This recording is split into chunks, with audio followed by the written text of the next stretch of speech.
పాత్రికేయ మిత్రులకి అందరికీ నా నమస్కారం.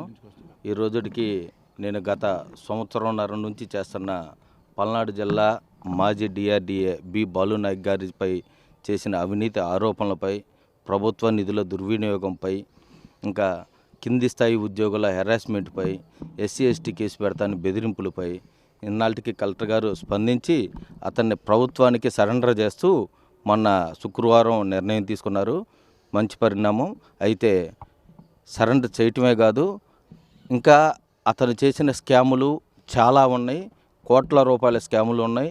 ఈ స్కాములు చేసి పల్నాడు జిల్లా పీడీగా స్కాములు చేసి అనేక అవినీతి అక్రమ ఆస్తులను సంపాదించి కూడగట్టుకున్నారు. దీనిపైన కూడా రేపు మంగళవారం నుండి తనపై ఏసీబీ కేసు నమోదు చేసి తన అక్రమ ఆస్తులపైన, ఇంకా బయటికి రాని అనేక స్కాములపైన, అనేక ప్రభుత్వ నిధుల దుర్వినియోగం పైన విచారణ జరిపించాల్సిందిగా రేపు మంగళవారం డిఆర్డీఏ కార్యాలయం ముందు ధర్నా ఏర్పాటు చేయటం జరుగుతుంది. తనపైన ఏసీబీ కేసు నమోదు చేసి పూర్తి స్థాయిలో ఇంకా విచారణ జరిపితే ఇంకా కోట్ల రూపాయల అవినీతి బయటకు వస్తూ ఉంటుంది. ఇంతేకాదు, సుమారు అతను చేసింది ఇప్పుడు గేదెల పేరుతో స్కామ్ చేశారు, టైలరింగ్ మిషన్స్తో స్కామ్ చేశారు, పిఎంఈజీబీలో డిపిఆర్ల పేరుతో స్కామ్ చేశారు. ప్రభుత్వం నుండి వచ్చిన ప్రతి ఒక్క నిధులు, మండలానికి పంపించాల్సిన నిధులను కూడా మండలాలకి బదిలీ కాకుండా డిఆర్డీఏ కార్యాలయంలోనే నుంచే డ్రా చేయటం జరిగింది. ఇలాగా ఇక్కడే కాదు, మండల సమైక్యల్లో కూడా ఇంకా బినామీ పేర్లతో కూడా లోన్లు తీసుకున్న ఎఫ్ఈఓలు కానీ, పిఓపిలో కానీ, ఇలాగ మాచర్ల నియోజకవర్గంలో, గురిజాల నియోజకవర్గంలో, పెదకూరపాడు నియోజకవర్గంలో, ఈవెన్ నర్సాపేటలో కూడా చాలా బినామీ పేర్లతో లోన్లు కూడా తీసుకున్నారు. మహిళా మార్టుల్లో అయితే సుమారు 10 మండలాల్లో డబ్బులు వసూలు చేయడం జరిగి 2 మండలాల్లో మాత్రమే మహిళా మార్టులను ఏర్పాటు చేశారు.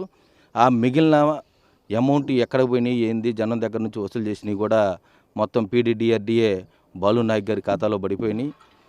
ఇలాగనే రన్ అవుతున్న 2 మహిళా మార్టుల్లో కూడా భారీ అవినీతికి ఏర్పాటు పడటం జరిగింది. సుమారు ఒక్క మహిళా మార్టుల్లోనే 3.5 కోట్ల రూపాయలు బాలునాయక్ గారు అవినీతికి పాల్పడ్డారు.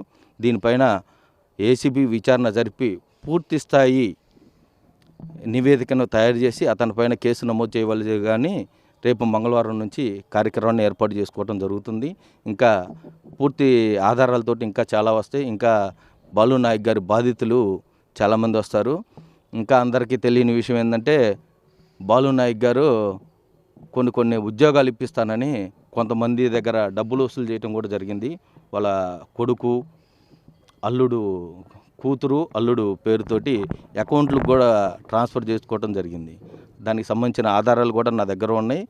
వాళ్ళు సుమారు 11 మంది బాధితులు ఉన్నారు. ఇదే కాదు, ఇంకా చాలా ఉన్నాయి. పూర్తి స్థాయిలో దర్యాప్తు చేస్తే, ఒకటి, బాలునాయక్ గారు డిఆర్డీఏ పీడీగా జాయిన్ అయిన నాటి నుండి మొన్నటి రోజు వరకు, ఈ రోజుటి వరకు అతను చేసిన అన్ని అవినీతి పైన, ప్రభుత్వ నిధుల దుర్వినియోగం